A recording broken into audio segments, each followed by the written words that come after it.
السلام عليكم ورحمة الله تعالى وبركاته. أخباركم؟ لاباس عليكم؟ كنتمنى يا ربي أنكم تكونوا دائما بخير وعلى خير، وتكونوا يا ربي دائما في أفضل الصحة وفي أفضل الأحوال. دابا غادي ندخلوا مباشرة في القصة أو في الجريمة ديال هاد الحلقة، واللي غادي تاخذنا إلى جمهورية أو دولة الكويت العربية. وكنتمنى من المتابعين ديالنا تبعوا هاد الحلقة من الأول حتى الأخير. هذا واحد الشاب سميتو أشرف، العمر ديالو 27 سنة، من جنسية باكستانية. أشرف كغيره من الشباب الباكستانيين باغي يحسن المستوى المادي ديالو، هاد الشيء اللي غادي يخليه باش يهاجر دولة الكويت، وفي نفس الوقت يعاون الأسرة ديالو، لأن الحالة ديالهم كانت واحد الحالة اللي هي فقيرة وفقيرة بزاف. أشرف نزل الكويت كيقلب على شي عمل، مشى كيقلب هنا كيقلب هنا كيقلب هنا، خدم شي خدمات، خدم في البني، خدم في الصباغة، خدم عند واحد السيد في واحد المزرعة، بقى السيد كيتلاوط هنا هنا هنا هنا هنا, هنا حتى غادي يستقر الأمر ديالو، وغادي يخدم في واحد الصالون ديال الحلاقة، بحكم أن أشرف المهنة ديالو الرسمية هي الحلاقة. شد واحد الصالون، غادي تدوز أيام، هنا أشرف غادي تولي الحالة ديالو المادية مزيانة، ولا كيدخل فلوس، ولاو كيشيطوا ليه، يعني عنده واحد يعني ولا عنده واحد الاستقرار مادي، كيصيفط العائلة ديالو الفلوس. أشرف غادي يستقر في واحد الشقة، وغادي يتقاسمها مع مجموعة من الشباب الباكستانيين اللي حتى هما جاو لهاد الدولة باش يحسنوا المعيشة ديالهم. من العادة ديال أشرف كينوض مع الصباح مع تقريبا 8، كيفطر، كيلبس حوايجو، كيهبط الصالون ديالو ديال الحلاقة كيخدم فيه حتى الآخر ديال الليل، عاد كيرجع للشقة اللي كيتقاسمها مع مجموعة من الباكستانيين. داز أيام، وهنا أشرف رغم على أنه ولا عنده واحد الاستقرار مادي، كيربح من هاد الصالون، عنده الزبناء ديالو، كيشيطوا ليه الفلوس، كيصيفط الفلوس للعائلة ديالو، رغم هاد الشيء هذا ولكن أشرف ما مرتاحش. أشرف عنده واحد المشكل، هذا المشكل هذا هو اللي كيخليه على أنه ما ينعش بالليل. السيد دائما في يعني العقل ديالو دائما كيفكر. شنو هو هذا المشكل اللي عند أشرف؟ المشكل اللي عند أشرف وهو واحد الشخص أو واحد العائلة كيقولوا لها عائلة برويز، غادي يقتلوا الخال ديالو، حتى غادي يفصلوا الرأس ديالو عن الجسد.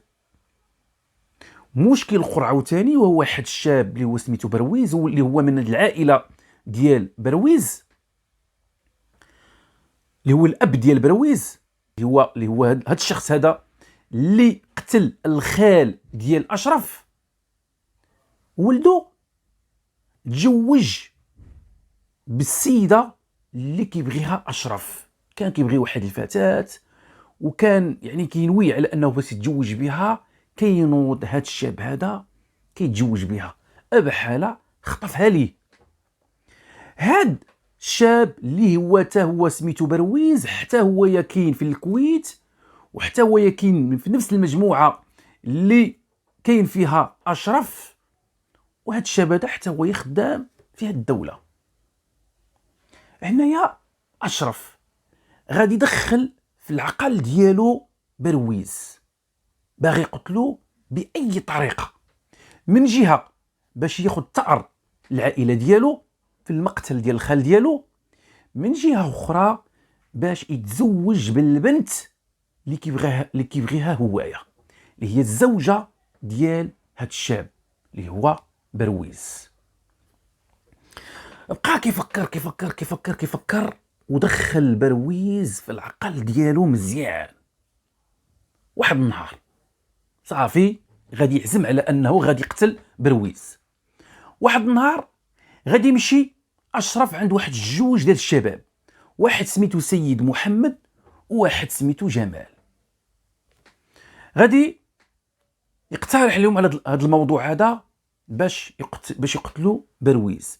هاد الجوج ديال الشباب اللي حتى هما يا باكستانيين مباشره غادي يقبلوا.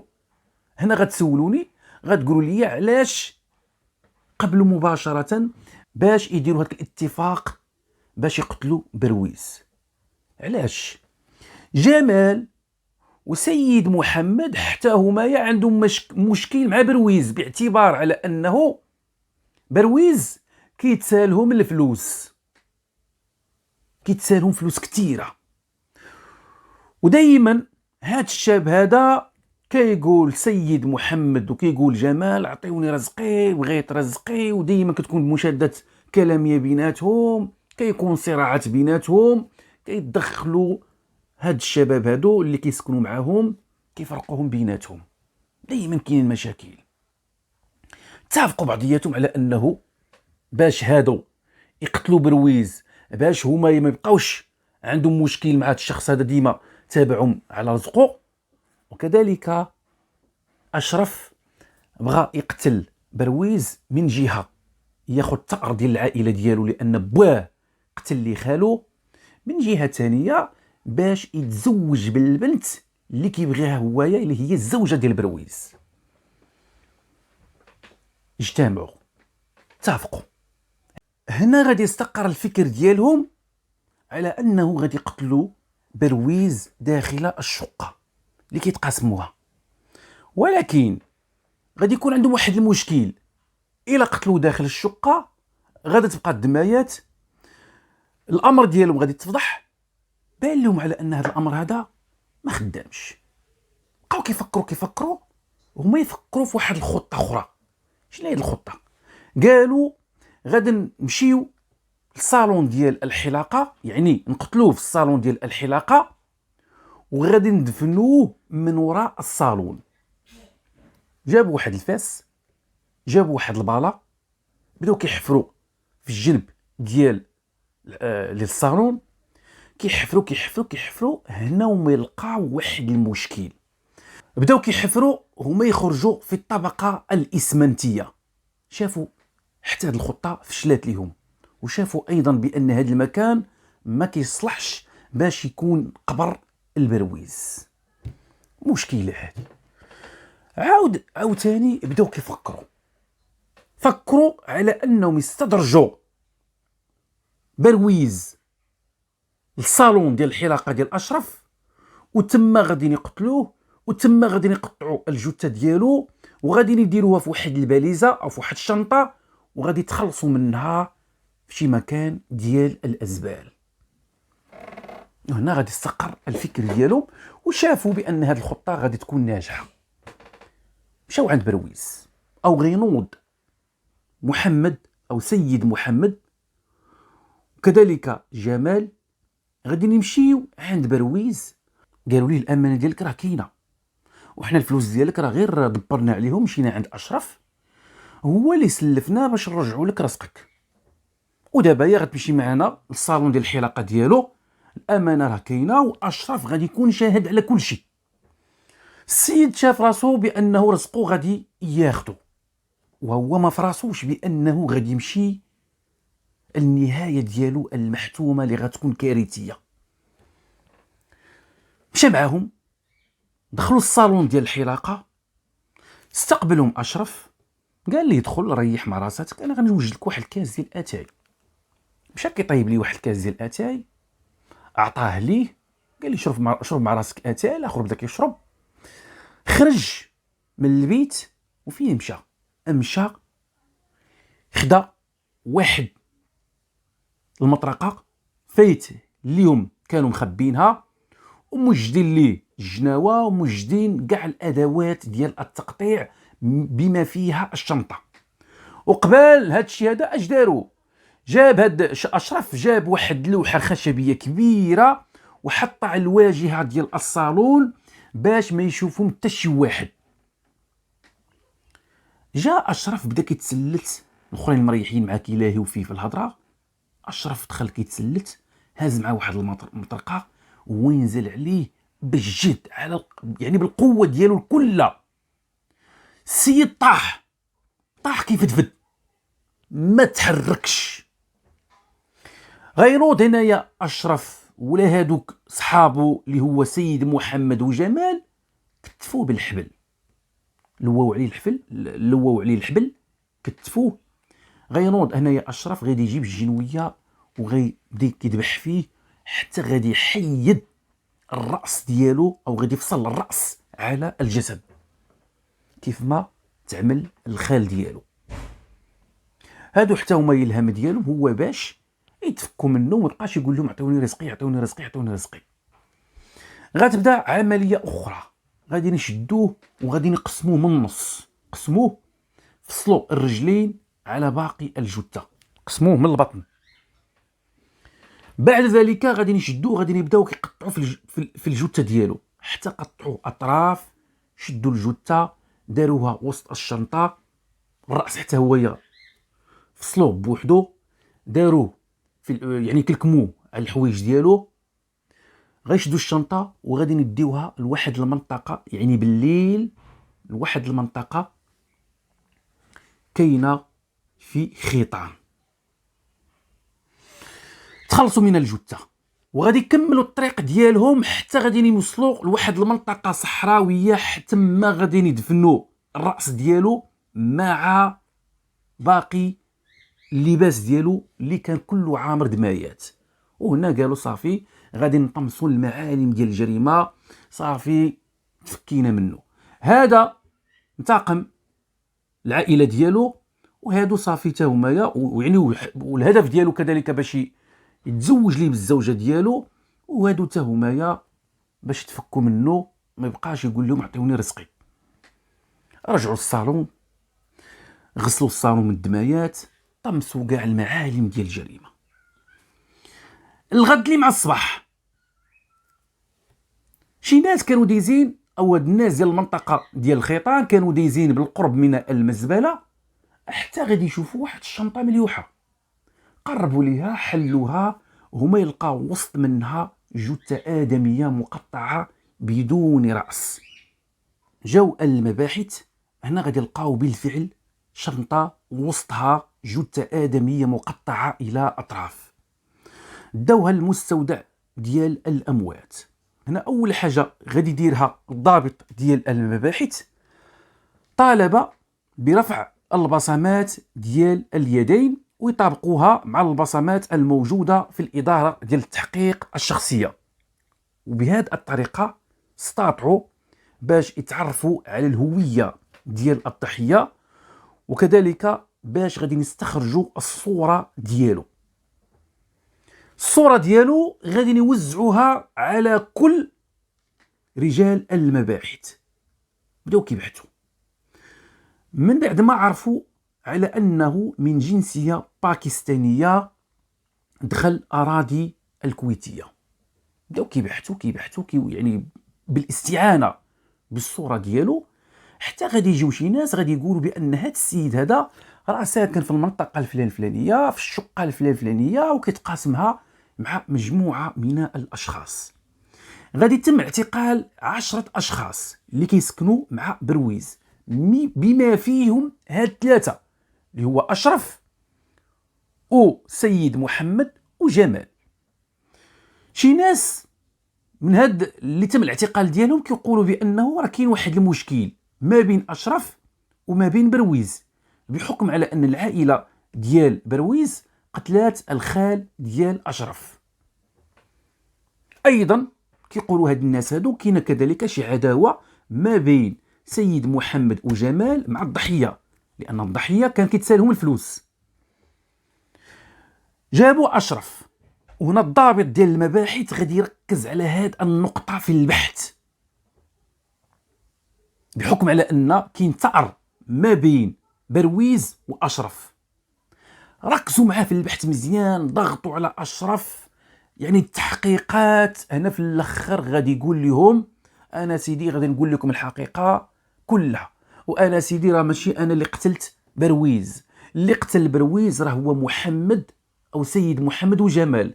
انا غير شاركت، انا غير شديت ليه رجليه، هما اللي قطعوا لي راسو، هما اللي داروا لي كلشي، هما اللي فعلوا تركوا. جابوا سيد محمد وجمال. سيد محمد وجمال كيقولوا بان اشرف هو اللي دار كلشي، حنا غير شاركنا في الجريمه. بداو كيتبادلوا الاتهامات فيما بينهم. هنا اشرف ولا سيد محمد وجمال غادي يديوهم لهذه المنطقه الصحراويه، تما غادي يستخرجوا الراس ديال الضحيه. بقاو معاهم في البحث.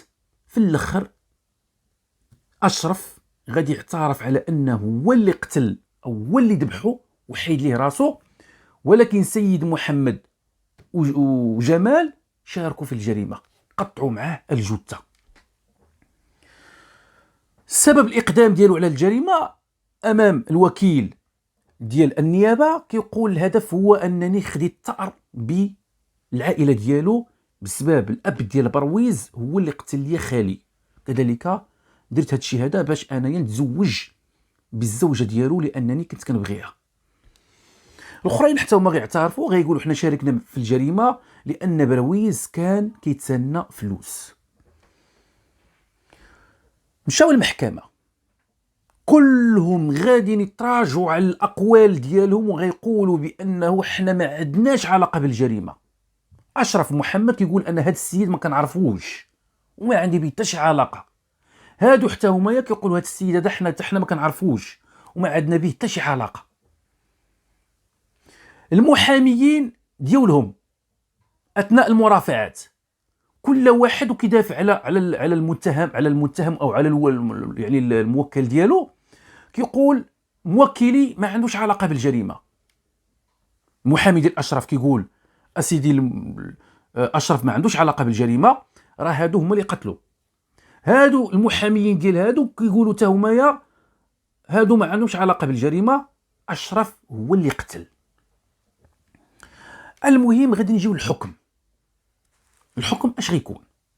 غتحكم المحكمه على هاد الثلاثه هادو بالاعدام شنقا حتى الموت، في حين في الاستئناف غادي تأيد الحكم، الا ان المحكمه ديال التمييز ديال دوله الكويت غادي تستقر في الحكم ديالها على اشرف بالاعدام، في حين سيد محمد وجمال غادي يستقر او غادي تخفض لهم الحكم الى المؤبد. اشرف هو اللي غادي يتعدم او اللي غادي تنفذ فيه حكم الاعدام. الجريمه وقعت سنه 1977. واخا هنا اشرف كيقولوا الناس اللي كانوا معاه في السجن، السيد من دخل الحبس ولا كياكل بواحد الشهيه مفتوحه، كياكل وما كيشبعش. ناس اخرين غادي يقولوا واحد الشهاده بان السيد ولا كيصلي ليل ونهار، ليل ونهار وكيصلي، ما كينعش غير سويعات قليله، كينعس ساعتين ولا 3 سوايع ما كاملاش، وكيخلي الليل ديالو كله في القيام والعباده. الاكثر من ذلك شي هنود غادي يتسجنوا معاه اللي كانوا على الديانه الهندوسيه بسبب كيبقى الله عز وجل هو الكبير، بسبب يعني اشرف دخلهم الى الاسلام ولاو مسلمين وحفظهم اجزاء كبيره من كتاب الله سبحانه وتعالى. السيد تصلح الحال ديالو ولا مضرب المثل داخل السجون ديال الكويت، اخلاقان معاملتان اتزانان. وكان دائما كيسول كيقول لهم انا امتى غدا نتعدم، اعطوني النهار اللي غادي نتعدم فيه. وكانوا دائما كيخبيو عليه، كيقول لي باقي باقي باقي باقي باقي، حتى العائله ديالو غادا تسيق الخبار بان اشرف راه كيدوز واحد العقوبه سجنيه او راه تحكم بالاعدام عن طريق الصحف. دخلات العائله ديالو خوتو يعني حاولوا باش يهضروا معاه يتكلموا معاه. في الاخر غادي دار لي واحد التسجيل صوتي في واحد الكاسيطه باش الام ديالو تسمع على الاقل الصوت ديالو او اخر الصوت ديالو. في شهر 4 من سنة 1979، من بعد ما دازت عامين. هنا في واحد الصباح غادي يهزوا أشرف، داوه باش يحكموا عليه باش يتنفذ فيه الإعدام، وغادي يكون هناك واحد التجمع غير مسبوق. 5000 واحد كانوا واقفين كيتسناو تنفيذ حكم الإعدام في حق أشرف. كانوا كويتيين، باكستانيين، جنسيات عربية أخرى، كلهم كانوا كيشوفوا حكم الإعدام اللي غادي يتنفذ في أشرف. الشيخ اللي كان واقف، صمتوا معايا مزيان، الشيخ اللي كان واقف اللي كان كيلقن الشهادتين الأشرف كيقول قل أشهد أن لا إله إلا الله وأن محمد رسول الله، في واحد اللحظة غادي يطيح، صعق، طاح، أغمي عليه. واش بقى في أشرف؟ العلم لله، هذه حكمة ديال الله تبارك وتعالى. واحد اللحظة أشرف غادي يقول أشهد أن لا إله إلا الله وأن محمد رسول الله، وغادي يتعدم. الطريقة اللي تعدم بها أطرات في الناس كاملين، كلشي كيقول الله أكبر الله أكبر بحال بقى فيهم. المهم هنا المحامي ديالو واحد اللقاء صحفي غيقول واحد الكلمة وما غاديش يزيد من وراها. قال لهم هذه القضية فيها غموض كبير، وأنا متأكد واحد اليقين كبير بأن أشرف بريء وما عندوش علاقة بها الجريمة، والله يرحمه. هذه الكلمة اللي قالها وما زاد من وراها حتى شي حاجة. المهم حنا اللي غادي نستافدوا من هذه القصة كيفاش هذه القضية ديال الثأر اللي باقا منتشرة في بعض الدول، منها الهند، منها الباكستان، منها أفغانستان، منها اليمن، منها مصر، اللي كيمشيو فيها أرواح كثيرة بزاف. أيضا دابا حنا اللي جينا نشوفوا دابا الأب ديال برويز قتل خال أشرف. غينوض هنايا أشرف غادي يقتل برويز. وشنو علاقة برويز بهذه الجريمة، في حين على أن المرتكب ديال الجريمة راه هو الأب؟